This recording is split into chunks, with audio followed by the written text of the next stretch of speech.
And also thinking about competencies, we need to teach our students how to belong in the classroom. If we just say, oh, we're a family, okay, cool. But those competencies, it's like we got to teach them social skills. We got to teach them reflection and self awareness and cultural skills of, I am different than this person next to me, and that's okay. And how do we engage because we're different? And so, democratic practices is a magical pathway of providing those dimensions of belonging with more oomph so that our sense of belonging can be strengthened. Welcome to Pass the Baton, Empowering Students in Music Education. Here, we amplify the voices of music teachers around the world who are passing the baton and creating environments where the music students are empowered. Together, we can help students transform from passive consumers to vibrant creatives.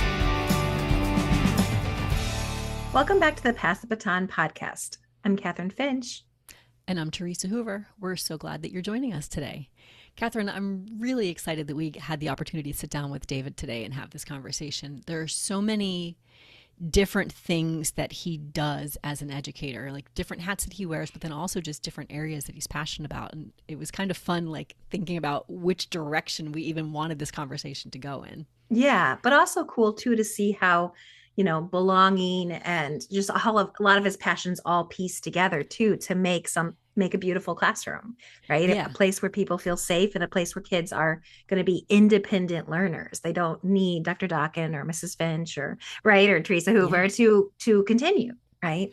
Absolutely. And I think it's kind of also fun that this has been not an intentional but reoccurring theme over the last several episodes too.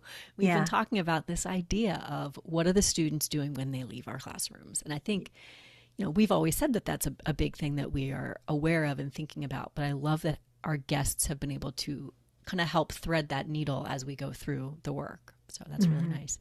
Had you, prior to this, have you been like surrounded by the term, the democratic practices in education? Is that something you were familiar with? Not really, no. But that's why it was kind of interesting. It's always interesting to hear a new thing and then to kind of dissect it and see how it's similar to other things and what I can learn from it as well, right? Yeah. And I appreciate that. It's not just this completely different way of teaching. It's a lot of things that we already talk about, but very intentional in how it's set up. So I really appreciated how David explained it. And then, the examples he gave, everything was just really worthwhile. Yeah. Before we get to today's interview, if you're ready to make powerful shifts towards student-centered teaching, explore the Pass the Baton Coffee Club.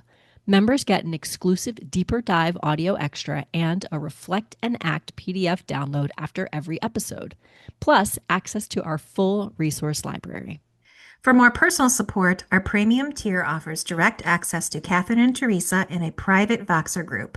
Visit buymeacoffee.com/passthebaton to learn more and join.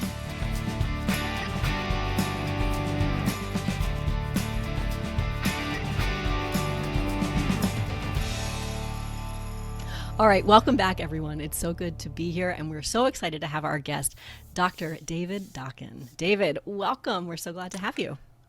So excited to be here. Thank you for inviting me to chat with y'all and just talk about ideas about democracy in the classroom and belonging and agency. Oh my. Yes, all of it. Love it. Yeah. Yes. Before we get started, could you introduce yourself a little bit and tell us about your background and current role in music education? Yeah, my name is Dr. David Dockan, and I am an assistant professor of music education at Louisiana State University. And so there I teach courses in elementary music methods. I have a commercial music techniques course this semester. I also teach a class called Teaching Music in Diverse Settings, and I also do graduate work with the graduate students, teaching foundations in music education and advising PhD students along the way. And before that, though, long, long ago, I grew up in Pittsburgh, Pennsylvania, and I got my start in music making through informal music making or like rock bands. And so I was playing with my dad and my brother, and our upstairs bedroom was always filled with instruments, and my dad was a worship leader, so we were always preparing for Sunday services. And we ended up creating a traveling Christmas band. And so the Dockan Traveling Christmas Band would hit the tour of the nursing homes around Pittsburgh, Pennsylvania. And we would just sing at these nursing homes. And funny enough, the Dockan Traveling Christmas Band is still touring today. And there are no more Dockans in it. So it is... But the name sticks, and it's the name recognition, so people know what's going to happen. But so that was my start of making music. I also played trumpet in high school. I started in elementary school, but my true love of making music was just singing and songwriting. I have a bunch of songs unlisted on YouTube that I would just write in my bedroom and send to my friends, and I just loved expressing myself through music and exploring these different parts of my identity and how I was growing and developing. And those are my words now, looking back on it. I was not using my identity development was really wild today. But it was just a great way of expressing myself. And then I went to my undergraduate degree at West Virginia University. And I loved my experience at WVU. And I felt like I had to collapse my popular music identity while I was there. And so every time I would be in piano class, I'd be like, oh, yeah, let's rock. Let's play these chords. And they were like, no. Da, da, da, da, da, da, da, da. And I was like, oh, all right. So I can't be doing that. And, I'm like, I can read a chord chart. Of course I can play piano.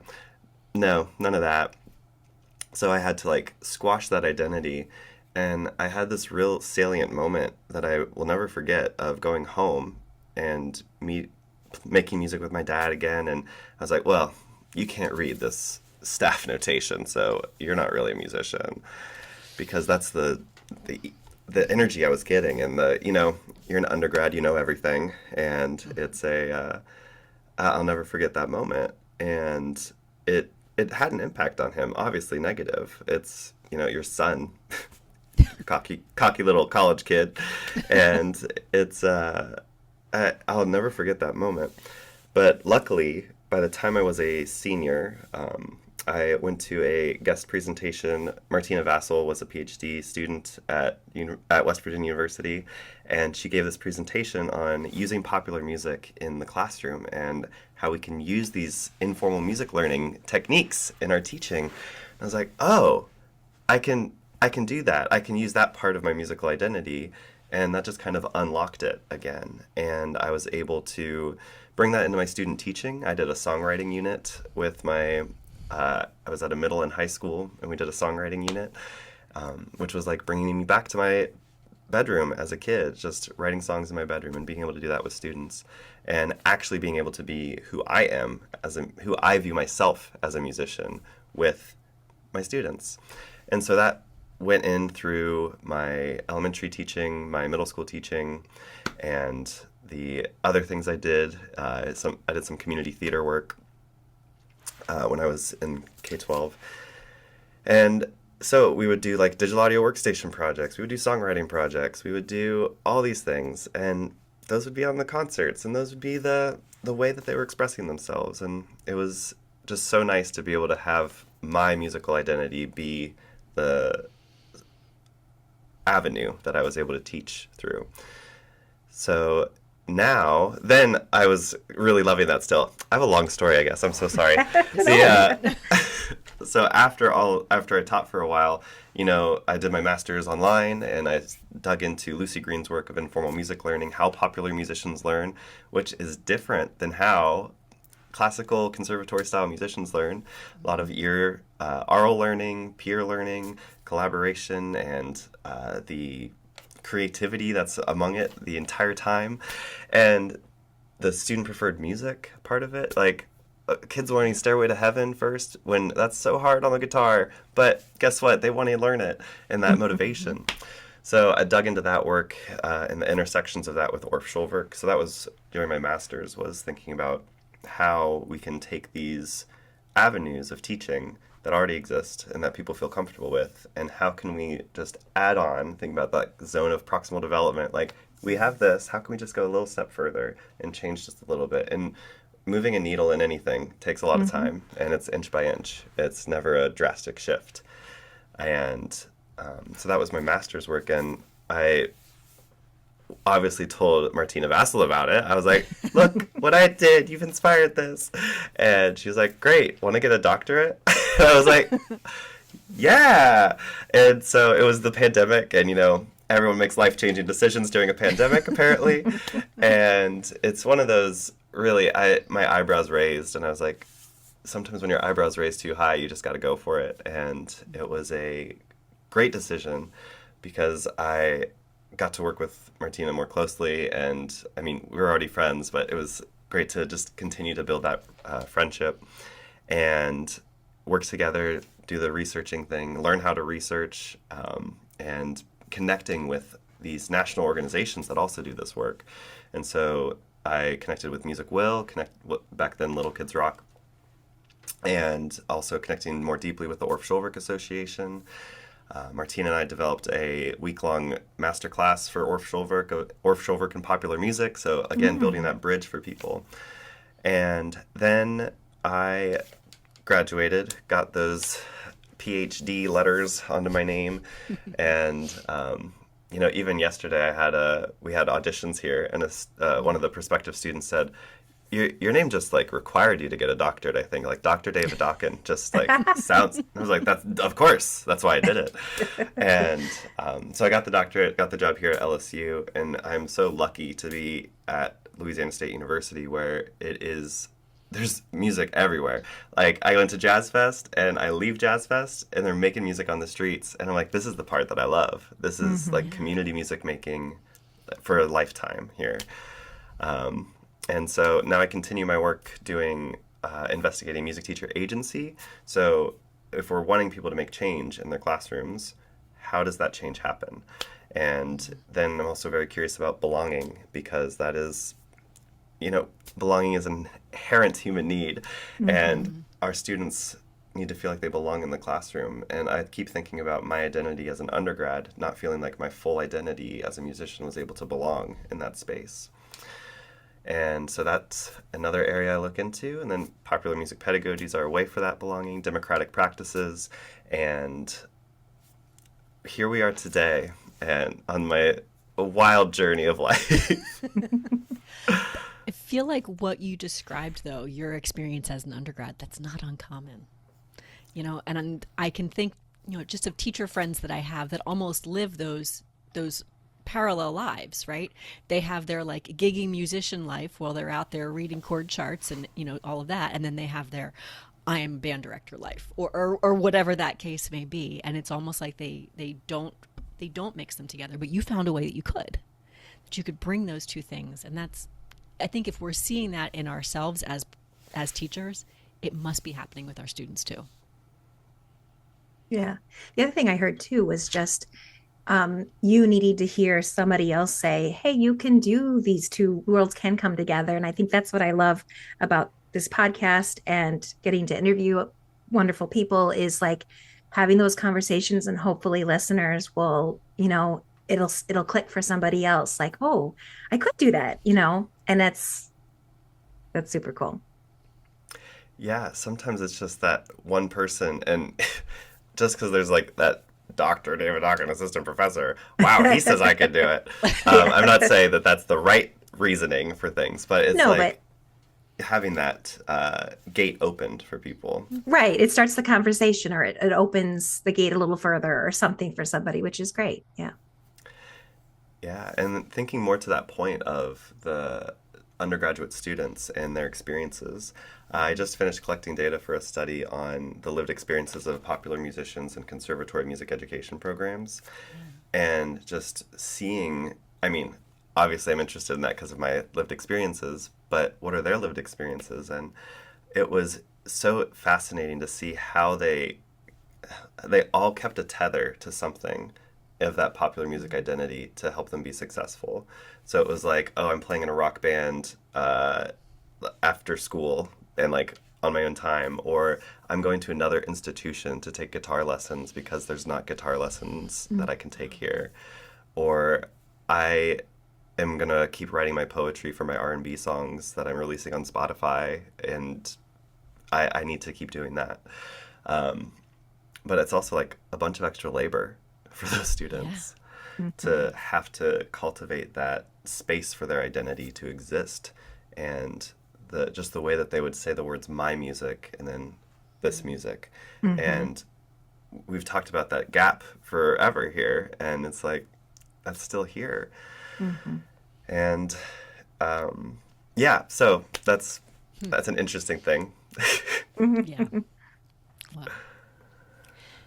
Well, you've talked a little bit about democratic practices. You've said the word a couple times, and that's actually not a term we've used on the podcast yet. So before we really dive into the meat of this thing, maybe you could tell us, what does this word mean, and maybe like what does that mean in a classroom? Yeah, so democratic is not, we're not thinking about political parties here. This is not a political podcast. Right. And so thinking about democracy, demos and kratos, the Greek words, it's kratos means power, and then demos means people. And when we're thinking about giving power to the people in our classrooms, the people are our students.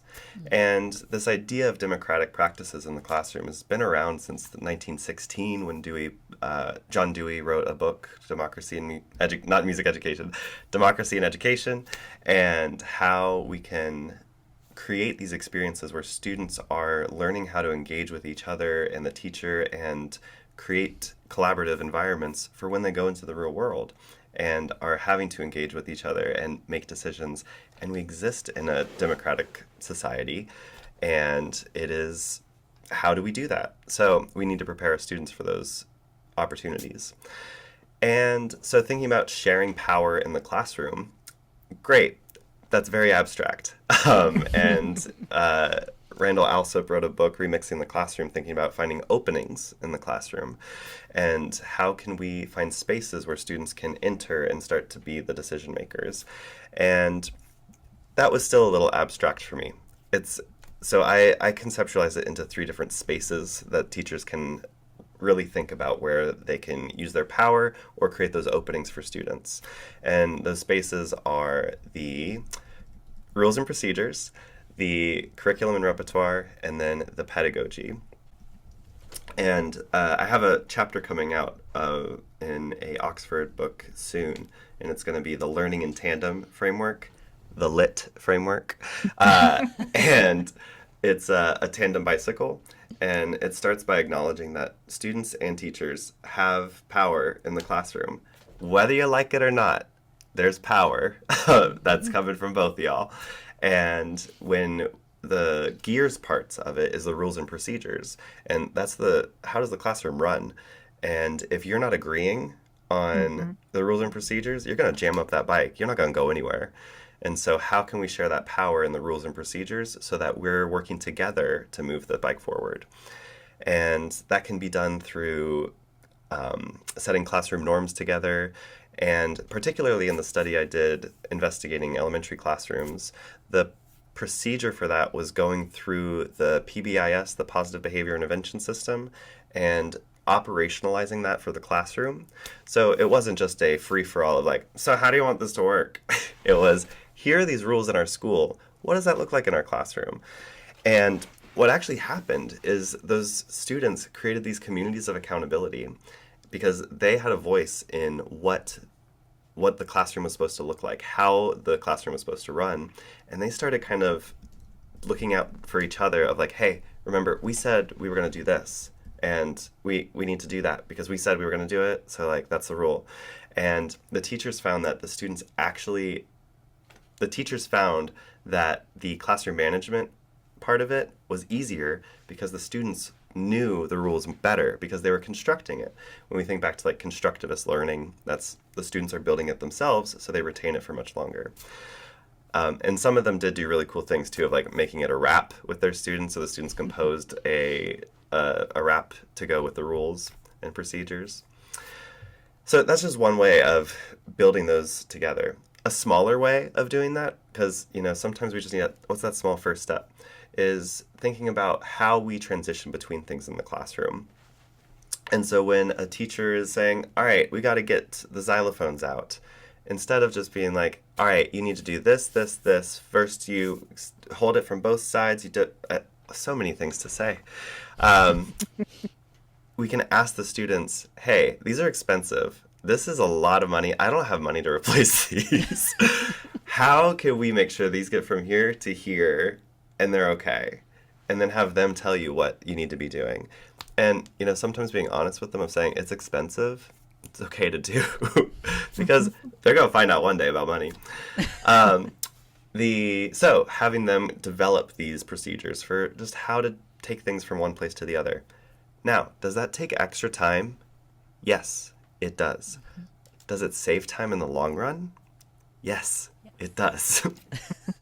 When we're thinking about this idea of efficiency in the classroom, why do we need to be efficient? Why does it need to be the quickest way of doing something? And so if we can zoom out from that for a second, it's like, oh, it's not about necessarily the efficiency of this doing it. It's about the students learning how to do these things, how to care for an instrument, how to care for each other, how to build a space that is a welcoming and collaborative environment for learning. And I feel like I should pause before I go into the curriculum and repertoire or the pedagogy, because I'm just talking a lot.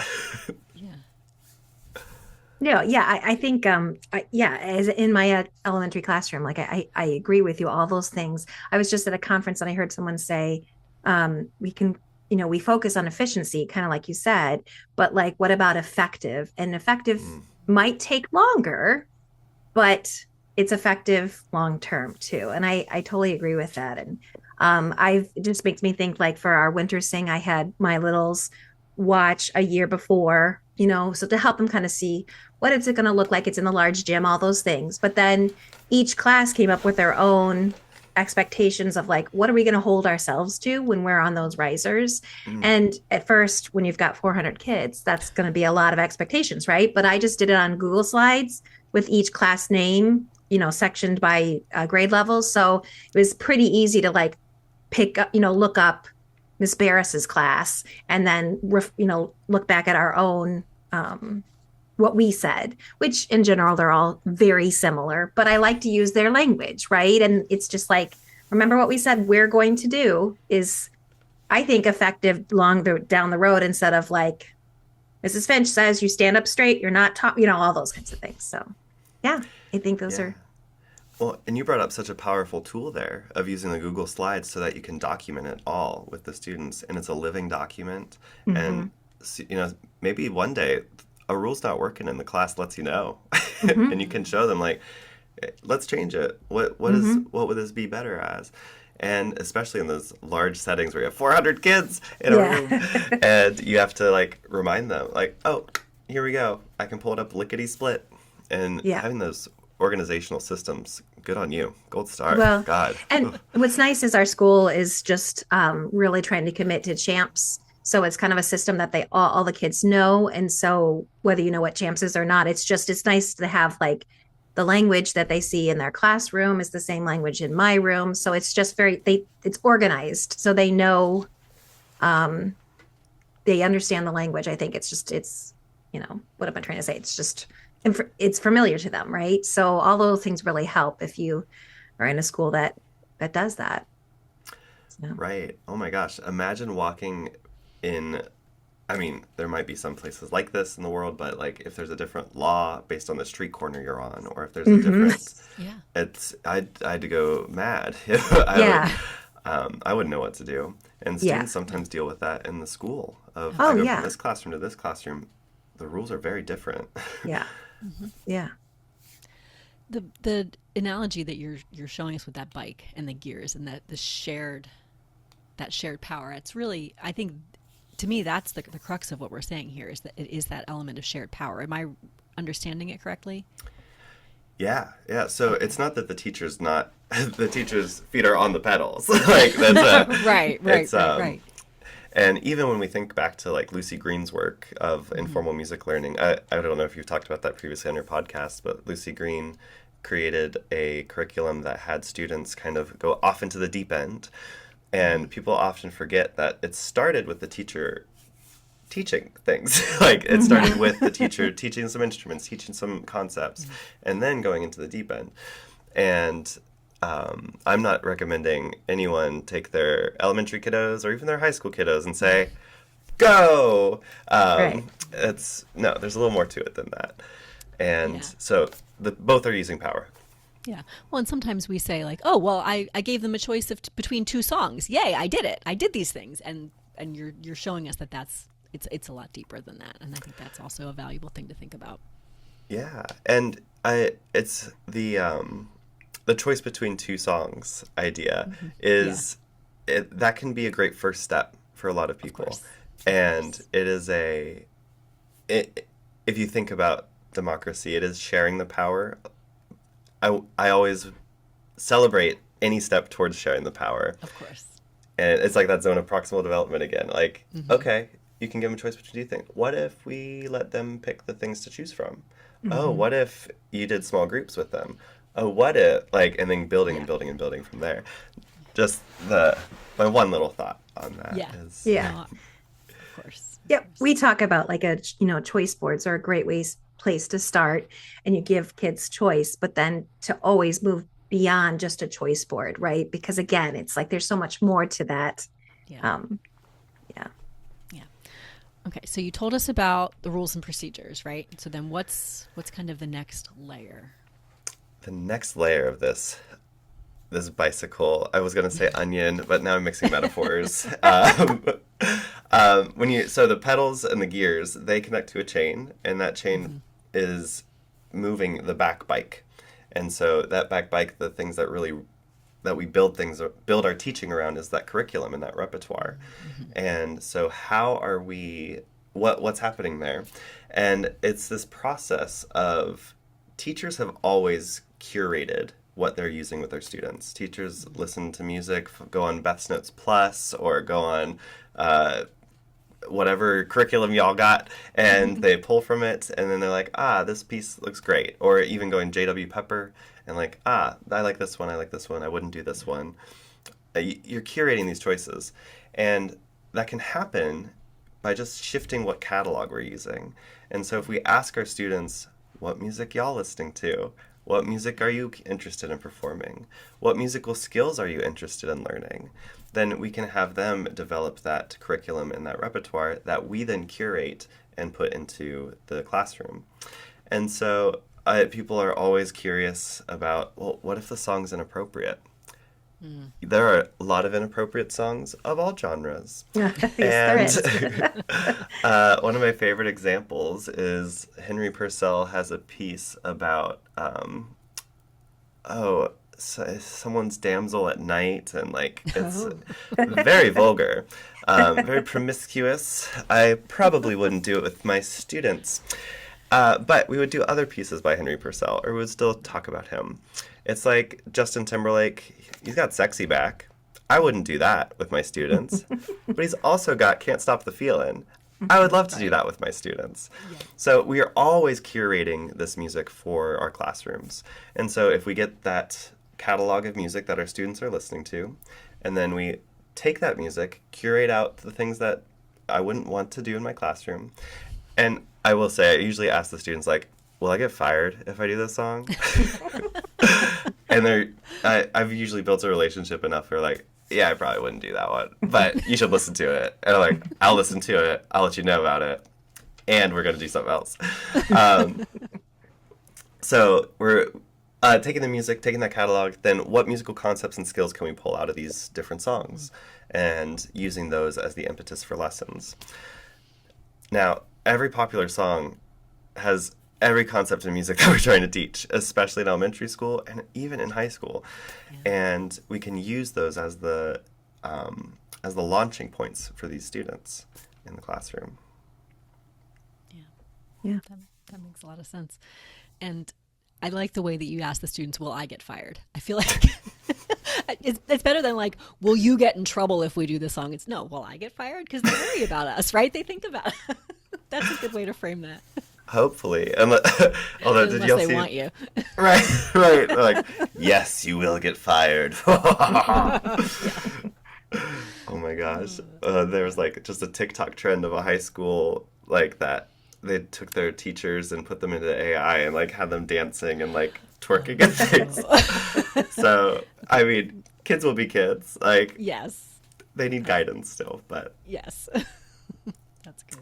And I think something I can just think of that's a easy start to that is even like we're starting recorders or we're starting ukuleles or we're starting an instrument. Hey, down the road, like what songs do you want to play? And oftentimes I'll look on some of the apps that I have or of YouTube and somebody's put some music like that to recorder or to, so like there's some entry points that way of just playing their music or playing an artist they're interested in. And then also, like you said, keeping in mind some of those for like teaching concepts. Yeah. Oh my gosh, especially like ukulele recorder. Those are the prime times to bring in the students' music. And if you're even worried about that, just starting with like a movement warm up with the students, like just do as I do. Keep that steady beat. Or in band, if you're in the secondary world, like, let's do these rhythm readings over Beyonce. Love on Top. Yes. Yeah. Or choir, or orchestra, or large ensemble. Anywhere a baton exists. Right. I always think about it as like things that we would do with a metronome. Put on music. Like we don't need to be practicing, long tones or like you said, rhythm practice. No, put on like actually legitimate fun stuff. Right.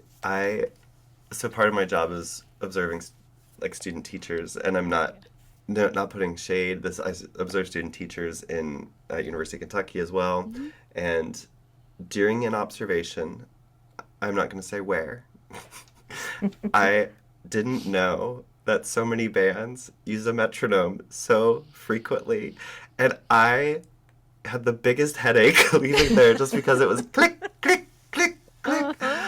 I had nightmares about it. I was like, what's happening? But sometimes we just take things so out of context of the music to work on a skill. And I just had never done that. Like I mean, I did it in my undergrad, but just like thinking about how I grew up, it was like, I want to play this riff. I'm going to listen to it. I'm going to play along with it. I'm going to slow it down, but I'm going to like be listening to the music that it is. Yeah. Anyway, that was a tangent. No, we have interesting ways of doing things sometimes in that secondary ensemble world. Yeah, we'll just leave it there. Yes, that is not my area of expertise, but it is. I think teaching music is teaching music through the avenue of things, and so it's like I teach music. Sometimes it's through modern band. I teach music. Sometimes it's through marching band. Some teach music.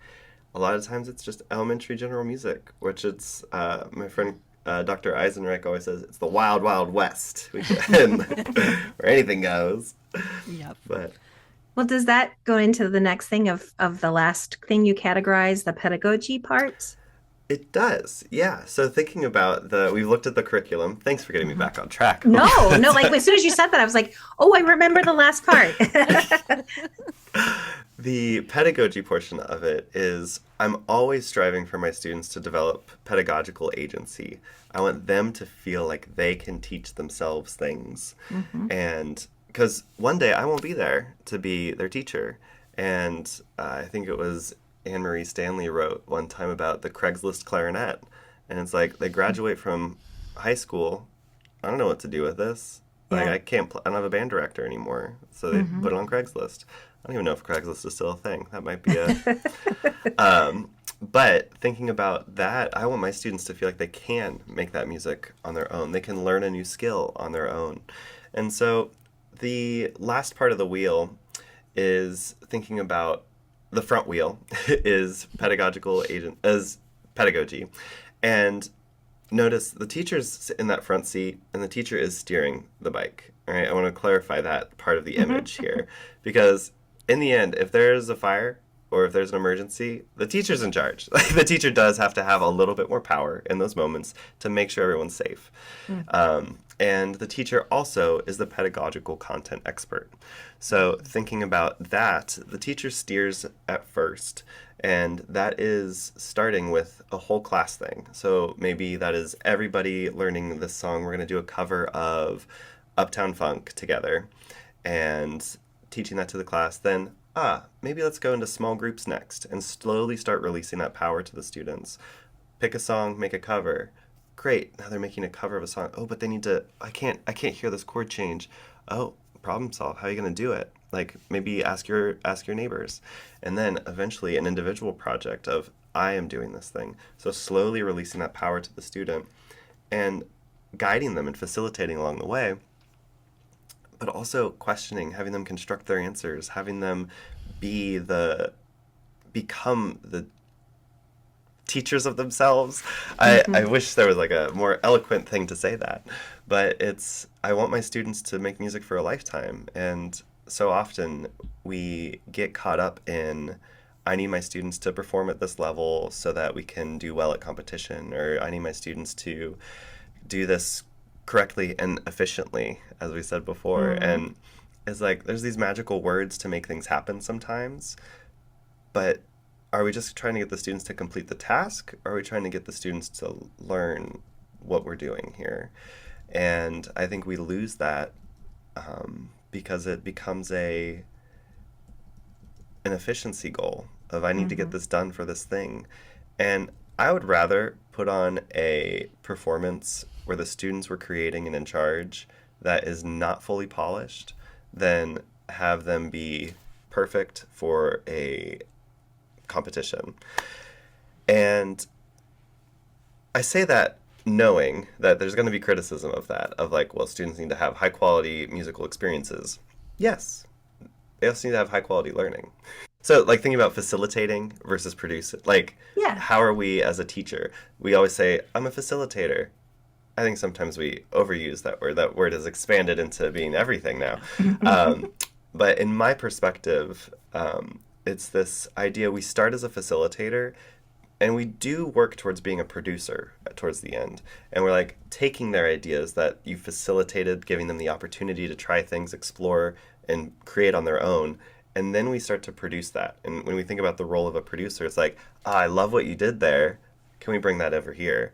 Or do you remember when you did it this way that time? Can we try it again that way? And so taking their ideas and kind of helping them put it together to something that is bigger than what they were able to do before. And that's, I think that was Clint Randall's wrote about that idea. So, yeah, that's for performances. That's kind of a tangent off of developing pedagogical agency. But when we're thinking about, I just want my students to be growing in their skills and their abilities and their ability to do this on their own. Because music's for a lifetime. We always say that.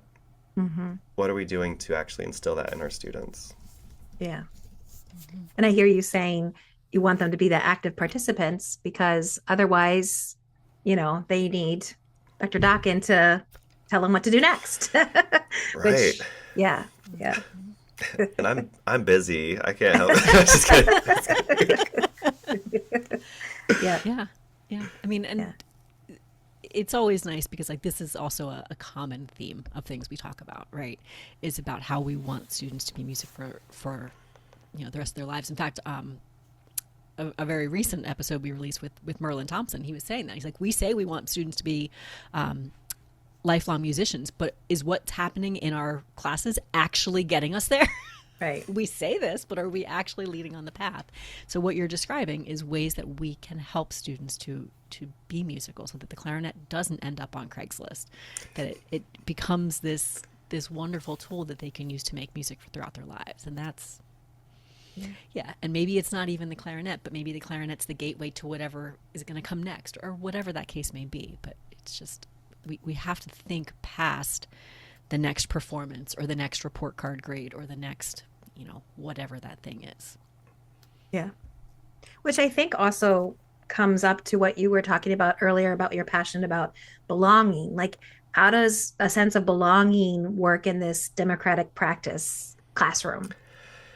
I was just, my brain was connecting there too Okay. right now of thinking about something that I hear often is this phrase of, I want my students to feel like their voices matter in my classroom. That's a great thing. But why just feel like their voices matter? Right. Like, I want my students' voices to matter in my Uh-huh. classroom. And that's something that democratic practices can do is, oh, I have this idea for a song. Cool, let's learn it. But that's not going to be on the concert. Or I have this idea for an ending. Cool, let's try it. And we've all seen that rehearsal technique of like, okay, we're going to try it that way, and then we'll try it this way. But we'll try it that way first. And like we're giving these cues with our eyes like this way, that way. And so we do it and then it's like, oh yeah, we're not going to do that, we're going to do this one. Or we'll do it for the rehearsal, but then once it's time for performance, no, we're going to do it the way that I want to do it. And so do the voices of the students really matter in those moments? And so how can we actually create a space where the students' voices matter? And mattering is integral to belonging. And when we think about belonging, I think about it, there's a framework with 4 different dimensions, and that's thinking about the competencies, the opportunities, perceptions, and motivations. And so perceptions, if we're thinking about that one first, do they perceive like their voices actually matter in the classroom? Do they perceive that they belong in this classroom? Is their identity valid in this classroom? What repertoire are we doing? What repertoire are you not doing? Also helps or influences that. Motivations, are they motivated to belong in the classroom? Like, what if they feel like they can't ever have an opportunity to belong, they won't be motivated. And that's kind of mixing 2 of the dimensions, but we need to provide those opportunities to belong. And also thinking about competencies, we need to teach our students how to belong in the classroom. If we just say, oh, we're a family, okay, cool. But those competencies, it's like we got to teach them social skills. We got to teach them reflection and self-awareness and cultural skills of, I am different than this person next to me, and that's okay. And how do we engage because we're different? And so democratic practices is a magical pathway of providing those dimensions of belonging with more oomph so that our sense of belonging can be strengthened. And when we have a strengthened sense of belonging, that's a motivator for our students. If we feel like our voices matter and we belong in the classroom, we're going to want to contribute and be engaged and actively participate in that classroom as much as we can. So to me, that's kind of how belonging and democratic practices intersect. It's a lot to think about, but it also sounds like it's not that hard. It's just it's intentionality. Is that right? Like just being intentional about how we set things up in the classroom. I would imagine is going to be helpful. Yeah, and just taking on, I think one of the best ways to live our lives, I think, is just through curiosity. I made all these words are belonging, competencies, motivation, perceptions, democratic practices, repertoire. Well, so many big words. It comes down to just being curious. What are your students? Who are your students? What do they want to do? How can I help them get there? And asking these questions. And I think curiosity just propels and creates momentum in a classroom. If you demonstrate your curiosity, then they'll be curious about things. And sometimes curiosity can be oh, stop asking me questions, like, ah! But if we squash that, then our students will never continue to be curious. So how can we be curious about what they're doing, allow them to be curious about things? Like, why does the saxophone sound like that in this? Oh, that's an extended technique. And to do it, they would probably do this. Like, you can experiment with your mouthpiece. Try it. What an organic moment to have a moment of learning. And it's just natural. Like, it's conversing with someone and following a curiosity. Yeah. I feel like something that we hear a lot, not necessarily on the podcast, but kind of out in the world, is that teachers have this like, well, I can't because the curriculum, the this, the like, and there's a list of things that they feel like they're very boxed in. and that some of the stuff that we talk about on this podcast they can't do because of those boxes, and whether they're what level of perception those boxes come from is irrelevant, but that's kind of how teachers are feeling. And I feel like that also connects to what you've talked about a little bit with teacher agency. So how do we help teachers who feel like they're boxed in find that agency to make some changes? Or does that make sense? Maybe there's a better way to approach it, but no, you're making perfect sense. Okay. And so teacher agency is a very important topic, I think. I wrote a dissertation on it, so that's the level of importance I think of it. Yeah. When we're thinking about agency, we're thinking about the capacity to exert power, act, or cause change in your environment. And so for teachers, that environment is their classrooms. And something we know is legislation influences agency. But if we go back a little bit, thinking about what is agency? Humans are naturally agentic. We are naturally people who make choices. One of the first writers on agency, I think it was Taylor, wrote about how we can choose to go for a swim even if we're hungry. And that's agency, is we are able to suppress the hunger to do something else. Whereas other people or other creatures might not be able to suppress that drive to satiate hunger, and they wouldn't be able to just go have fun and swim. So we have agency as humans, and I'm not saying no other animal has agency. I'm just saying humans definitely do. So we have agency inherently, and we make choices every day. And we decide to maybe scroll TikTok. We decide to go to work. We decide to do a piece. So we have agency. And when we're thinking about the choices in the classroom, we can think about those spaces I talked about before. And teachers do have a lot of freedom in what they do. And it is sometimes, as you mentioned, the perception of, I have these barriers getting in my way of agency. I have to do this curriculum. I have to use Quaver thing because one story I heard is the district was incentivizing teachers to use it by watching their hours. And I was like, interesting. Now that's something I would love to talk to that administration about, of why? Because there are some really clamped down places. And also that I don't know every school in every division. Mm-hmm. From my experiences in teaching and the teachers I've talked to, there's a lot of freedom in what we do. And some of the constraints that we envision, we kind of put on ourselves based on maybe peer pressure from our state organizations saying you need to do this, you can only use these pieces. For competition, you can only, this is the types of ensembles that can be present at competition. And then thinking about the laws of things, you can't talk about this in your classroom, those divisive concept laws. To which, in my dissertation, I did find when teachers' identities intersected with those laws. For instance, I interviewed a gay man who was teaching in a more conservative area. He couldn't talk about his partner.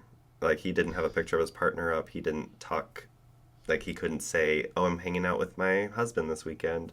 At least he perceived he couldn't say that. And it was a safety thing. But once we understand these spaces that we exist in, and we know the map of where we're at, and we know the communities we're in, that helps us to navigate where we want to go. So, for instance, for that teacher, he did feel like he couldn't talk about his personal life. He also found acts of subtle subversion and presented artists that were queer. Now, he didn't say, look, that's a queer person, but just using music of queer artists that the students knew, that was his nod to I see you for those students, even though he felt like his identity was under attack there. So knowing your community and knowing how to navigate it. Now, some of these communities that we're a part of, for instance, the state organizations, and we're trying to be a part of that community. If that's limiting you, maybe there's a different community to be a part of. And unless your district requires you to do these competitions, then maybe there's a different thing to do. And also sometimes if you think your district's requiring it, maybe ask them if they're requiring it. Be curious. Say, why? Why do I need to do that? Yeah. And so knowing your community and being curious were the two main things about agency. And when ways to embolden agency as we're going through. Now, again, there are a lot of things that limit it, but there's a lot of things we can do to support it. Yeah. I had a conversation recently with a teacher who the students hated this event that they were getting ready for, like hated it, outwardly did not want to go. And I said, well, why are you going? And she said, we have to. I said, says who? And she just kind of looked at me and went, I don't know. Like it was that moment of, wait, maybe we don't have to do this event that I hate. I'm like, well, what? And I said, well, start talking to the kids, like see what they might enjoy doing instead. Like, yes, we have to do some kind of performance-based blah, blah, blah. What might be better than this thing you don't like? Like, see if you can just approach it that way. But it was just, it had never crossed her mind that she could question if they had to go to this thing or not. But I think, and you know, we're talking about it now and kind of giggling a little bit, but I think that's also common because we're used to, this is how it's been, this is what you're going to do. Don't question, but like, it's okay to question.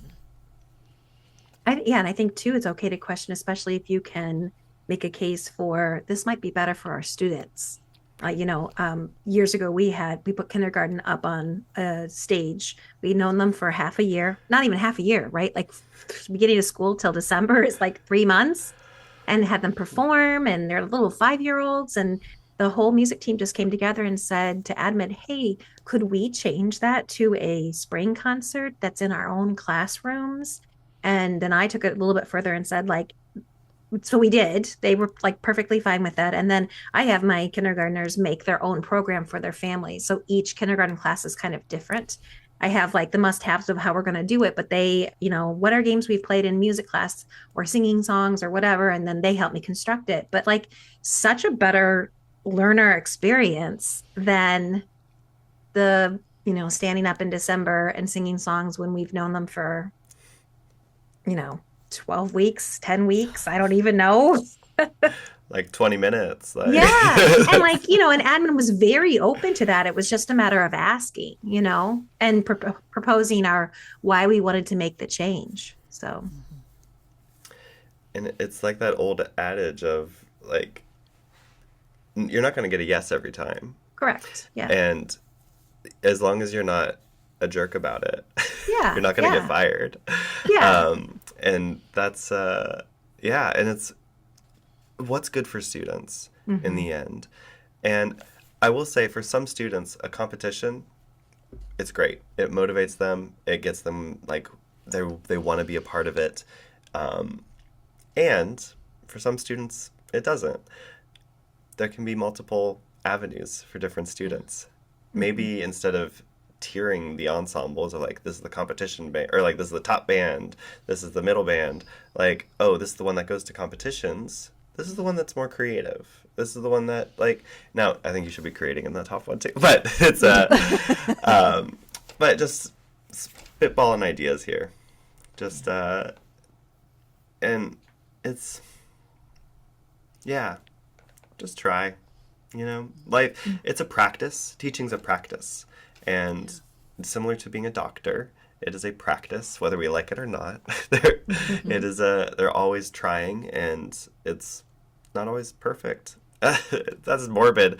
But thinking about teaching as a practice, we're practicing and we're experimenting and we're trying.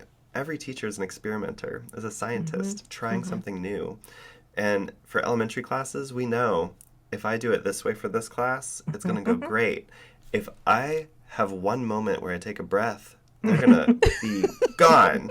So like every class is different, and I think elementary teachers have a superpower because they have to switch their mindsets. Sure, it's maybe 5 lessons that you plan if you're doing K through 4, but it's really 20 different lessons or 25 different lessons because it's all those different classes that have different personalities, different students, and it's all an experiment. There is some, like for instance, one day I had these 2 students that were not getting along at all, and I had just watched My Cat from Hell, and they put like a door between the 2 cats that wouldn't communicate together. And so I just put like some tubanos in the middle of the room and sat the students on different sides. And then each week I got them a little closer and closer together.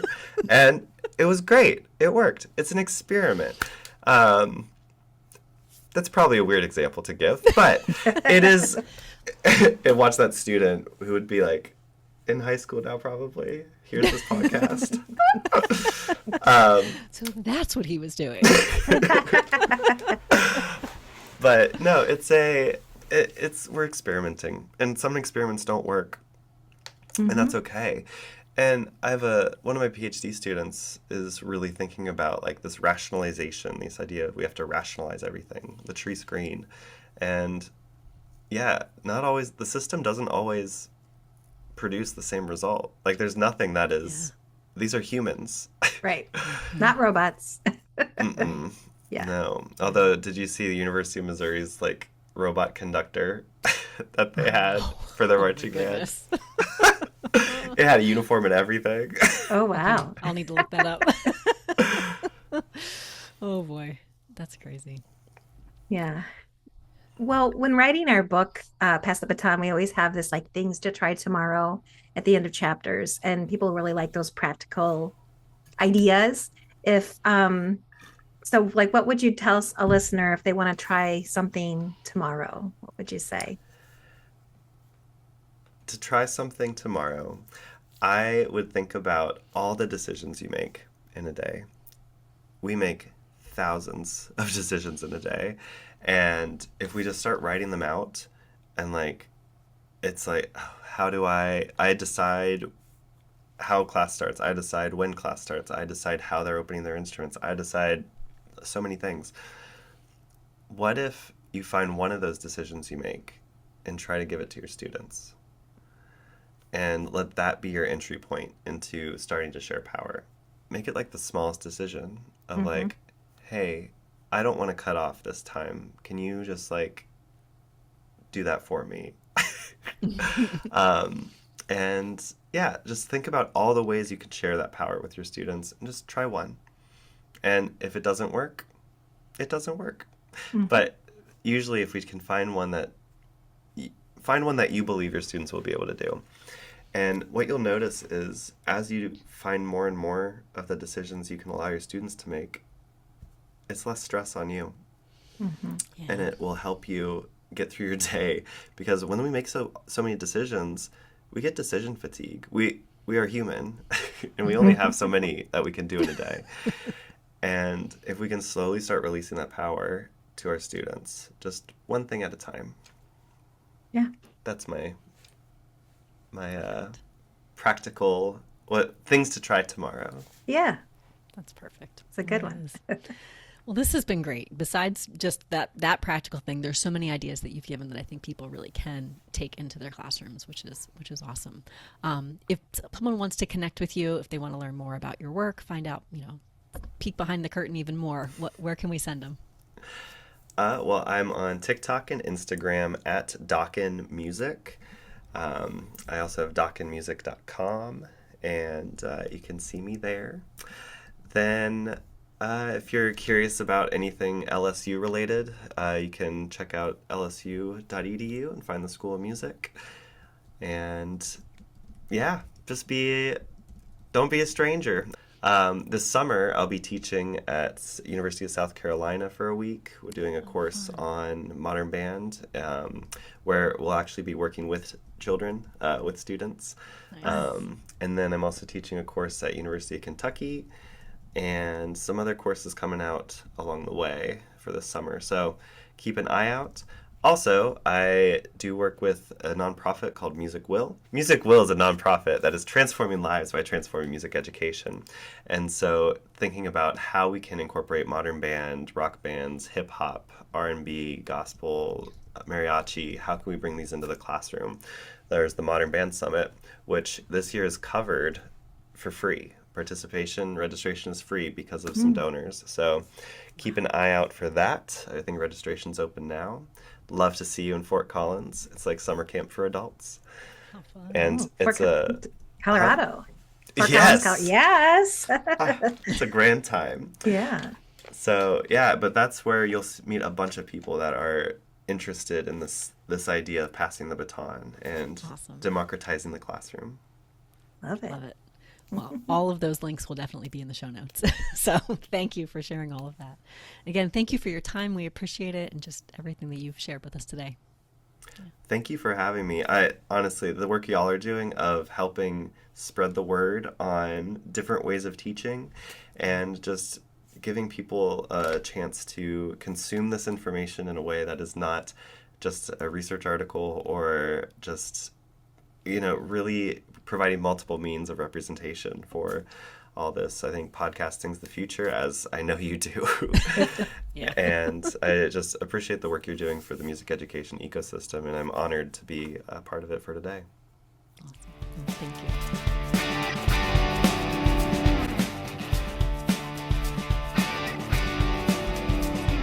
Thanks for joining us. If you have found value in our conversation, please hit that like button, subscribe to our podcast, and leave a review. Your feedback means the world to us and helps us grow our community of passionate music teachers.